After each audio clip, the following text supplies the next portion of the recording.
Mr. Price, to express my support and as a co-sponsor of this measure, not as a chairman of the Committee on Blue Ribbon, but as the chairman of the Committee on Sustainable Development Goals, Innovation and Futures Thinking.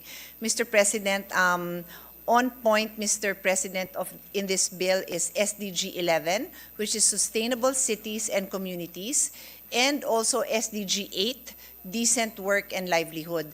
Mr. President, we have long espoused for the decongestion of Metro Manila and opportunities for work in other communities outside the big metropolitan areas, whether it is Metro Manila, Metro Cebu, or Metro Davao. And this is an example of that, Mr. President. And the fact that I am a Bulaqueña, our grandfather hails from Marilao, Bulacan.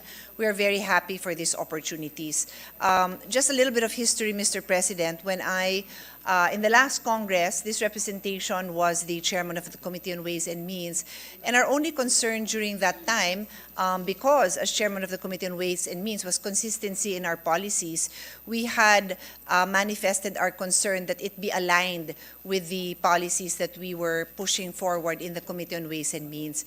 And so with the statement and as reflected in the bill that this is consistent with the CREATE law, I feel this will provide for more the level of comfort and confidence of investors would be stronger.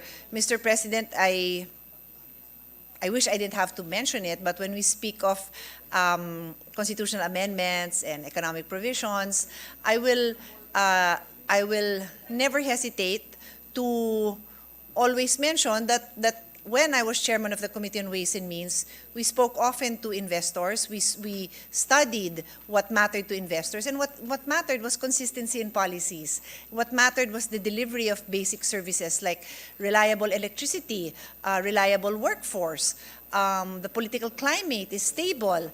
Policies are consistent. So with the clarification of some of the issues that were raised before, and as far as this representation is concerned, it was just the difference in the CREATE law.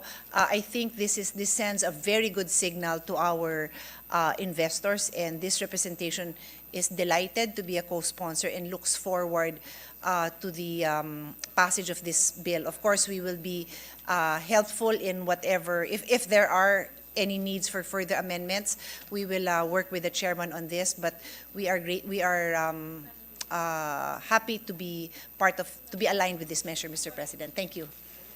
Thank you very much, distinguished colleague. Thank you.